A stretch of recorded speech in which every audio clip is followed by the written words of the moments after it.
merci Néné. Omar nuyu naa la. Néné nga bàyyi yére yi ngay àbb. mais maa ngi lay nuyu. di la ziar. delloo ziar. sa yére yi ngay sol yëpp xam naa fi muy jógee. te bu ma ko waxoon fii mu yàqu.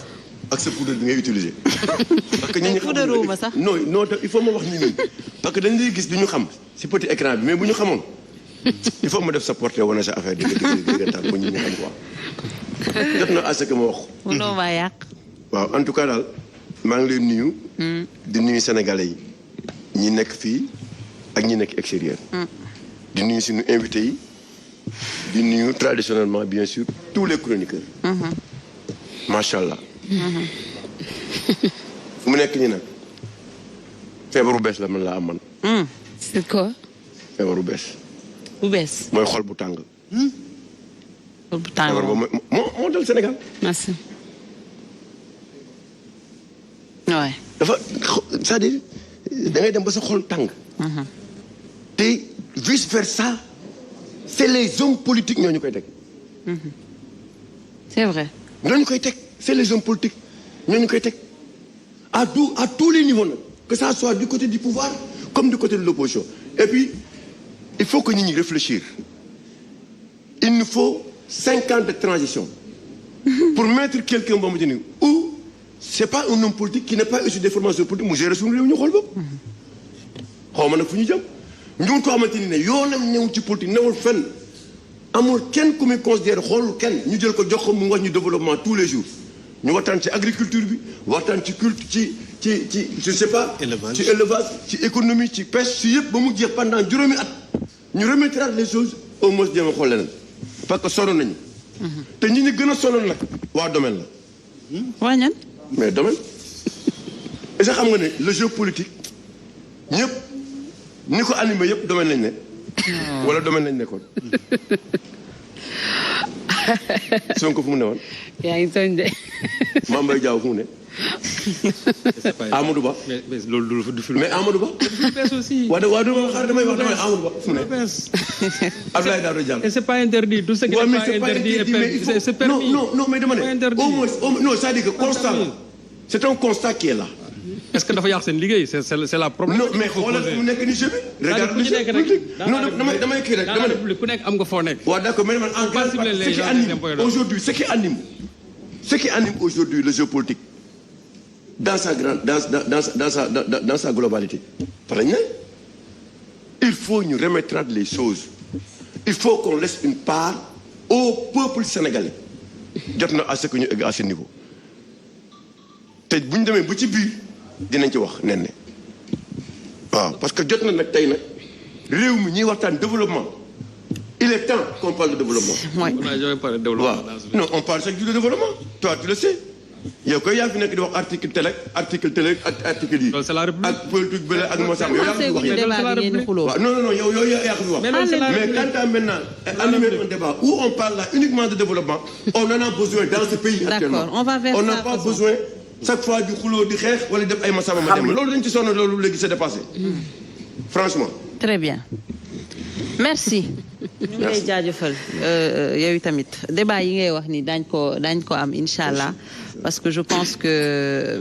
on les a toujours tenus ici. non. ah si voilà peut-être moom xam naa fi muy waxee sax. peut-être candidat yi ñëw toog wax ñu lan la ñu nar pour Sénégal. c'est pas un problème de candidat. C'est pas un problème de candidat. C'est un problème de N'attendons pas des candidats pour parler des problèmes de la République. Chaque jour dans ce que nous faisons ici, nous parlons des problèmes du pays. C'est vrai, tu as parfaitement raison. C'est pas des professions de foi yoo xam ne nit ñi dañu ñëw toog fii def ay étalage loo xam ne gëmuñu ci dara. loolu c'est pas le développement ça. Aussi. C'est beaucoup plus profond que li Omar Faye di wax. Très bien. Alors c'est quoi donc? Ouais, s'il vous plaît. dinañ ci ñëw. du ngeen commencer xuloo dès maintenant. ñëw.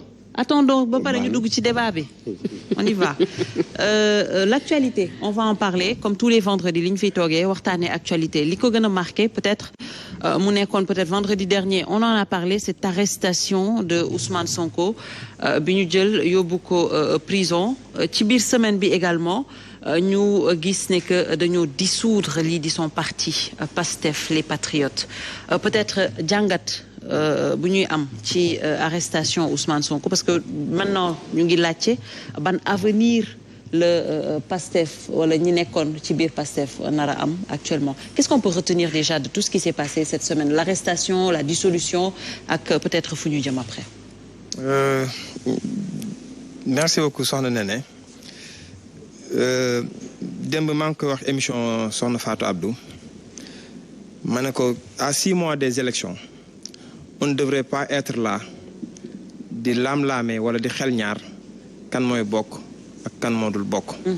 Dans chaque démocratie qui se respecte et qui fonctionne comme il se doit les règles de dévolution et d'exercice du pouvoir dañu ko war a pencoo waxtaanee ko am ci un large consensus tëral ko teg mu bañ nekk loo xam ne dañu koy kii tout le temps. carte gi waroon na leer depuis très longtemps xam ku nekk boor gi mu féetee. tey ban candidat mooy dem ak ban li Omar Faye wax on devrait être là à faire le bilan des 12 années de Macky Sall lu ca dox ñu seet nu ñu ko dëgëralee lu ca doxul ñii ñëw seet nu ñu ko sempe teg fee indi fi leneen luy njëriñu askan bi. may fàtte téléspectateurs yëpp maa ngi fi teewal mouvement Gëm sa bopp bu président Bougane Gueye Dany arrestation Ousmane Sonko ak yi ko jiitu yëpp yi fi xew ñu ngi koy naqarlu au plus haut point. Une démocratie a besoin de respiration. Qu'est-ce que ça veut dire? Les opposants war nañoo am liberté de s'associer, liberté de s'exprimer ak yooyu. Mais qu'est-ce qu'on voit depuis quelque temps? Je le disais d'ailleurs, nous sommes quasiment dans un régime d'exception. Tous les droits, régime d'exception, c'est-à-dire que c'est un régime boo xam ni genre état d'urgence, si je peux m'exprimer ainsi. C'est-à-dire que les libertés publiques, individuelles ou collectives, qu'elles exercent normalement. Prenez le droit à l'information. L'Internet mobile est coupé depuis combien de temps? Là, on n'a pas Internet. Certains types de véhicules terrestres à moteur ñu ngi leen interdire de circulation tout le temps te ay boromi kër ñoo ko yor di ci daan seen doole. ñun nag à Gëm sa bopp position bi ñu am si bii on n'a pas varié depuis le début. bu ngeen ko xoolee président Bougane sur tous les plateaux télé rajo yeeg yëpp dem na ci naqarlu cette arrestation du président Ousmane Sonko. Et d'ailleurs avant loolu sax des journalistes d'autres opposants ont fait l'objet d'arrestation ñu ngi koy naqarlu au plus haut point. Et je dis que c'est la démocratie sénégalaise qui en pâtit. L'image du Sénégal en pâtit. Parce que tey Sénégal ak li mu représenté ci àdduna bi ñu duñu bàkke fu ne l'exception africaine waroon nañ passer lii. D'accord. Hier on le disait en émission. Oui. Le régime de Macky Sall a battu le record de détenus politiques. Près de 1000 personnes sont dans les prisons. Hommes politiques, journalistes, activistes et j'en passe. Près de 700 c'est parti Pastef. D'accord. J'en passe. Donc la goutte d'eau qui a fait déborder le vase mooy la dissolution du parti Pastef. Dissolution parti gëj nañ ko dégg Sénégal depuis temps Senghor. Abdou Diouf, si ma mémoire est bonne, dissoudre benn parti. Donc je dis que c'est une situation extrême. On ne devait pas en arriver là.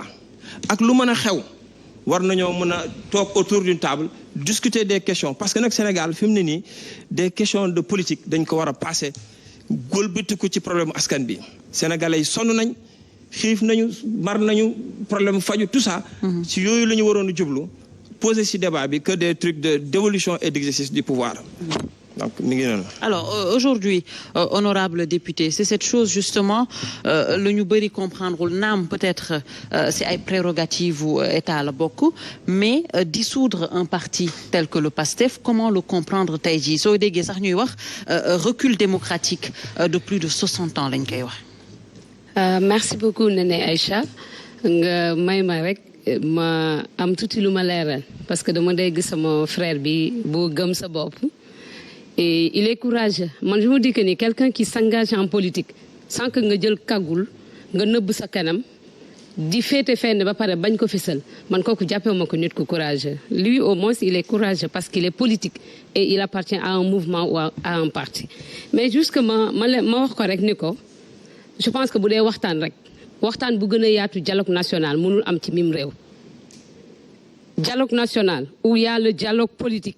Et d'autres commissions yuy wax ci problème mu li Omar doon wax léegi mooy les problèmes fondamentaux des populations sénégalaises mais lan lañ bëgg a def. oui mais dialogue boo xamante ne quand même. excusez-moi ne rek ma terminer parce que nag non kan moo ko teree dem.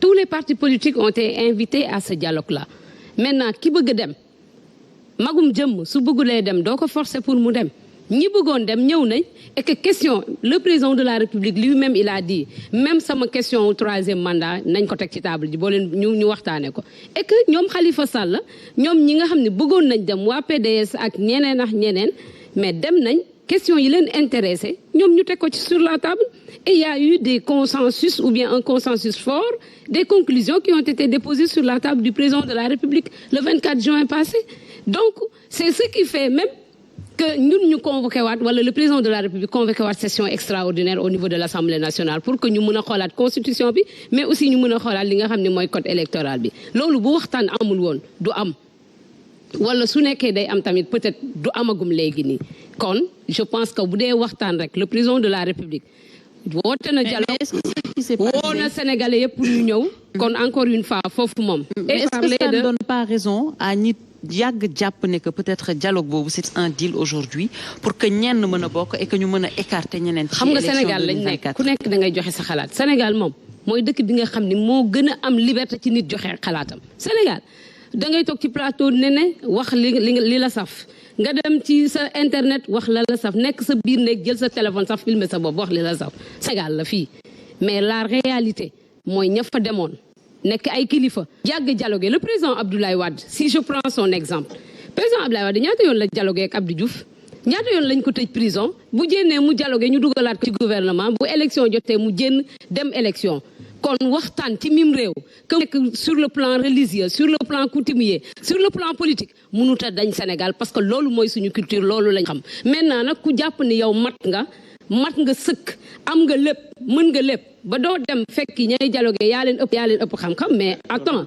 loolu excusez-moi sëñ Saliou c'est Néné qui a posé la question te moom laay répondre maintenant ku jàpp ni mat nga lépp ñu woote lu toll ni njiitum réew wala ñu sollicité ko pour mu woote te demoo te kilifa yi nga xam ñoo la jiitu ëpp la expérience j'ai l'habitude de le dire nous les jeunes nous avons peut-être les compétences mais expérience bi amaguñ ko kon encore une fois nañuy def ndànk-ndànk te xam ne jaar ci ay escalier dafa gën a wóor jël ascenseur gis nga boo jëlee ascenseur comportement yi nekk ci biir bâtiment bi doo ko gis waaye boo jëlee escalier dina yeex mais di nga gis comportement yi nekk ci biir bâtiment bi yëpp kon encore une fois ñun ndaw ñi nañu def ndànk-ndànk te bañ a topp ñi nga xam ne dañuy pousser di ñu booster yaakaar ne ñun la te duñ par rapport à la dissolution voilà par rapport à la dissolution du parti PASTEF man xawma quelles sont les raisons yi tax ñu dissoudre parti bi parce que gisaguma arrêté gisaguma décret gisaguma dara loo xam ne mooy wane ni lii moo tax ce sont voici les motifs yi nga xam ne ñoom ñoo tax ñu dissoudre Pastef loolu mënuma ci avancer juste rek di wax ni sama frère bi nii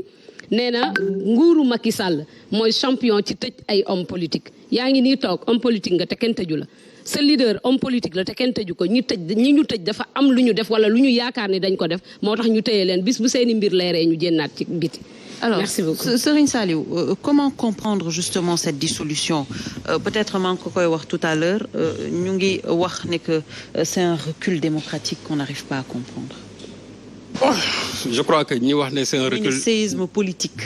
Non, c'est un recul démocratique, c'est tout. C'est-à-dire que le président nous a ramené à 60 ans en arrière parce que boo xoolee je peux même dire 63 ans parce que depuis 1960 lañ fi gëj a dissoudre parti et c'est la seule fois où le PAI de Majhemout Diop a été dissous dans ce pays. xam nga lu gën a bon mooy il ne faut pas jouer avec les lois. doo def par exemple loi lu ñu ci nekk rek nga ne vaille que vaille di nga ko appliquer une loi on l'applique toujours avec intelligence. il est vrai que boo xoolee la loi de 1989 de mai 89. Oui. La loi, bien sûr, il y a une disposition qui donne au président la latitude de dissoudre un parti sur un rapport tout simplement du ministre de l'Intérieur. Mais pour dire que comment le Sénégal aujourd'hui est en retard. Parce que boo demee aujourd'hui dans les pays yi nga xam ne c'est des pays démocratiques, un président qui est en même temps chef de parti ne peut pas, c'est-à-dire avoir cette latitude-là, toog moom en tant que chef de parti di juger beneen parti ba di ko dissoudre.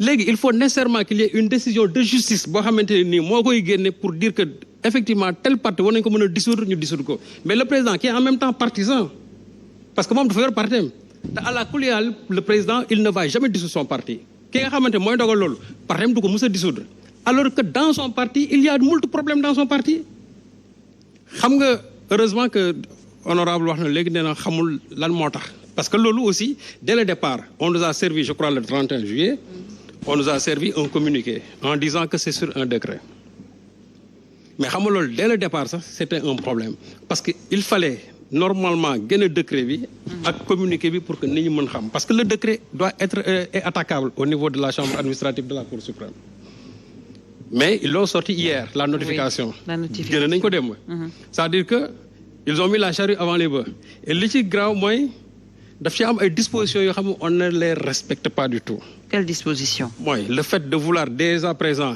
nga ne da ngay sceller les permanences du parti PASTEF et en même temps aussi commencer la saisie des biens or tey amul benn yoon boo xamante ni soo xoolee l'article 817 du code des obligations civiles et commerciales mayu leen ñoom sañ-sañ tey par rapport aux dispositions statutaires du PASTEF mayu leen ñoom sañ-sañ le ministre de l'Intérieur mayu ko sañ-sañ moom mu dem di saisir bay liquider ay biens mooy mayu ko bu fekkente ne parti bi amuloon statut bu ko prévoir en ce moment là moom mën na jël décision ba mais boo demee article 33 bu PASTEF dafa prévoir en cas de dissolution comment il faut faire avec les biens du parti donc ils veulent aller vite en besogne et c'est ça qui m'intrigue yow jël nga y a une décision qui a été sortie décret bi on l'a sorti tardivement mais il faut laisser le temps au PASTEF d'aller attaquer ça au niveau de la parce que mën nga dem Cour suprême mu ne annulé naa décision bi décret bi mën na ko annulé et en ce moment là on remet le PASTEF dans ses droits. Oui mais vous pensez que c'est ce qui risque non moom la mais c'est-à-dire même su fekkee ne on n'y a pas espoir mais aussi il y a une Cour suprême qui est là il y a une chambre administrative qui traite de ces dossiers.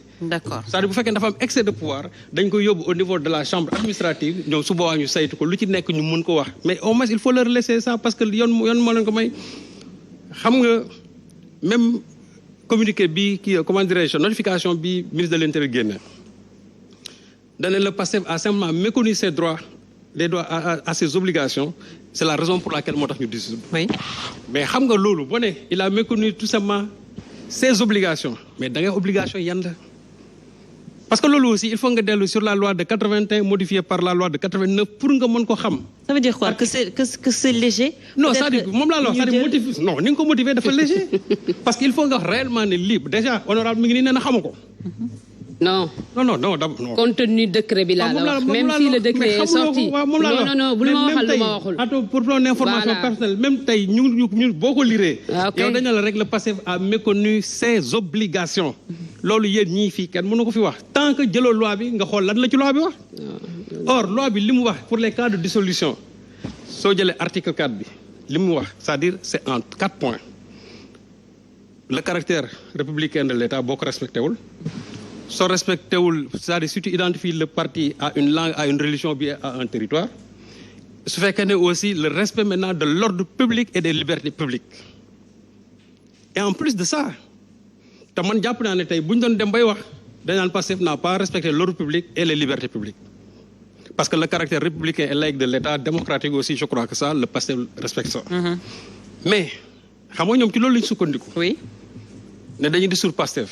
Pourtant il y a une disposition dans cette même loi qui dit que bu ñu ko respecté wul aussi le parti mën nañ ko dissoudre mooy ñi nga xamante ne dañ ne chaque année le parti dafa war a dem au niveau du ministre de l'Intérieur. déposer le bilan compte financier nga déposer ko sous peine de dissolution du parti.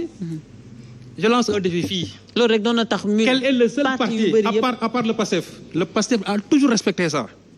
À part le PASTEF même les partis au pouvoir que ça soit le PS bi mu fi nekkee que ça soit le PDS que ça soit l'APR bi nga xam aujourd'hui il est au pouvoir amul kenn ku ci déposer ses états financiers au niveau du ministre de l'Intérieur amul. Et pourtant on a dit que ku ci respecté wul disposition boobu war nañ mën a dissoudre sa parti moo tax ma ne une loi on l'applique avec intelligence maintenant s'il y a d'autres motivations nag en ce moment là su la deexee mën nga jël sa parce que décret loi bi moo ko may président bi.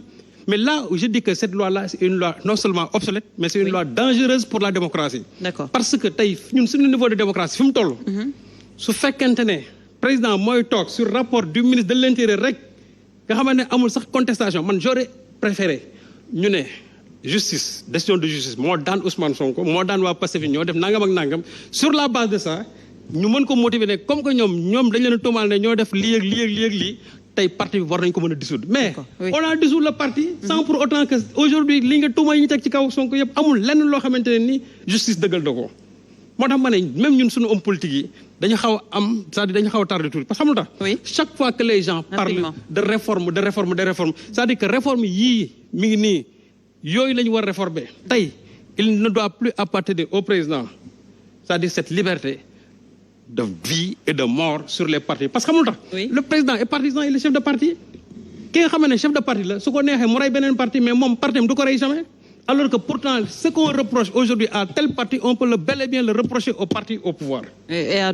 yeneen parti encore. moo tax man nag non parti au pouvoir mooy problème am ne y a pas de souci. waaw d'accord mais moom pare. Alors, c'est le parti au pouvoir tel son problème mais y a pas de souci. Le président Macky Sall il sera là jusqu'à 2024 inchallah. te bu paree ñun dañuy continuer jusqu'à 2029. waaw te bu paree ñun dañuy continuer mais xam nga li ma waxoon sànq si kële rek. au moins moom il a le courage mu jënd carte bokk gëm sa bopp mais moom su amoon courage dëggantaan day jënd carte Pastef parce que engagement politique aussi jaamu yàlla la. Très bien laissez la bàyyi ko mu yeggale honorable. Allez-y sëñ Saliou. Avec tout le respect que je vous dois je crois que Pas la peine. vous ne devez pas me dire avec si tu as du courage am na foo xam ne nii fa nga mën a yem ak man. D'accord. loolu dama la koy wax parce que da ngay attaquer sama leader fa mu gën a sori mais c'est le président de la République Honorable, de s'il tous vous les plaît. Sénégalais. Honorable s'il vous plaît.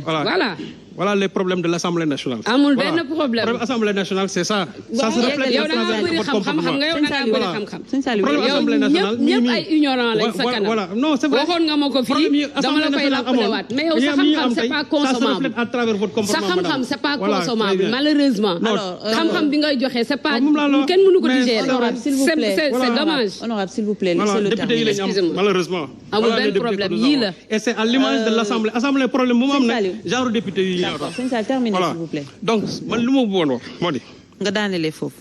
moi je crois que aujourd'hui la dissolution d'un parti Oui. c'est-à-dire bala nga koy def tu peux un leader mën nga ko jël jàpp ko et cetera bu ñu demee justice mooy décider loolu mais dissoudre un parti je crois que loolu bala nga koy jël il faut nga réfléchir à 1000 fois en 93 le PDS a été mêlé ici à un assassinat d'un juge à l'époque il y a des gens du PDS yoo xam ne on les avait comment dirais-je condamnés Condamné. et pourtant dans Arrêté, ce contexte le président bi moo ne comme que fii dem nañ ba fii rey ay juge parti bi c'est un parti dangereux dinaa ko dissoudre. D'accord. Le président Diouf ne l'a jamais fait. Le président Diouf aurait pu dire condamner Abdoulaye Wade. Il ne va pas se présenter à l'élection de Loolu moom la 2000. engagé. Le président Très Diouf ne l'a jamais fait. Très bien. moo tax ma ne loi boo koy appliquer aussi il faut toujours l'appliquer c'est-à-dire boo koy appliquer da nga koy appliquer avec intelligence. Très mais bien. pas dans toute sa rigidité. Alors Omar yàgg nañ fi toog peut-être.